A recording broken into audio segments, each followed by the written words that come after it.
Sembla que va ser d'espús-ahir, però l'Orquestra Simfònica ja compleix els seus 20 anys de presència i d'activisme cultural a la ciutat i a la comarca.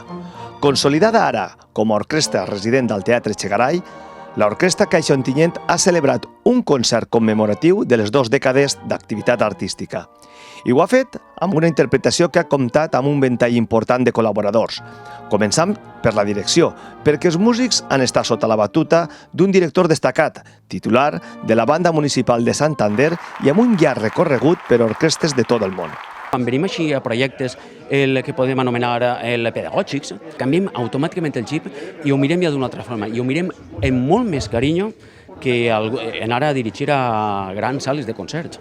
Juntament amb Vicent Pelenchano, el concert del 20 aniversari també ha tingut la presència de solistes com el violinista Enrique Palomares, la guitarra de Rubén Parejo, la viola de David Fons o el que és més insòlit en aquest tipus de concerts, un sol de tuba, en aquest cas de David Yasser. Per mi és un honor perquè ells han confiat en mi més de 20 anys com a professor de tuba, any darrere altre, i després ha sigut professor de l'acadèmia d'ells a Sint Ontenient i en València.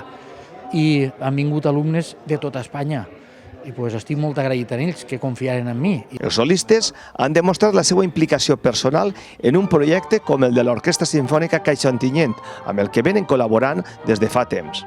El fet de tindre també una temporada estable en l'orquestra és com que es crea un projecte molt seriós i que és molt difícil veure en altres llocs d'Espanya. Jo conec un projecte similar en Vigo, tindre una orquestra i un projecte així és superimportant. El concert dels 20 anys de l'Orquestra Simfònica ha servit per escoltar peces tan emblemàtiques de la música clàssica com la Sinfonia número 40 de Mozart, que mai es va interpretar en vida del genial compositor, i també aprofitar per refermar el projecte que suposa una orquestra que manté l'equilibri entre la formació dels músics més jovens i les interpretacions de figures ja consolidades en el panorama musical nacional i internacional.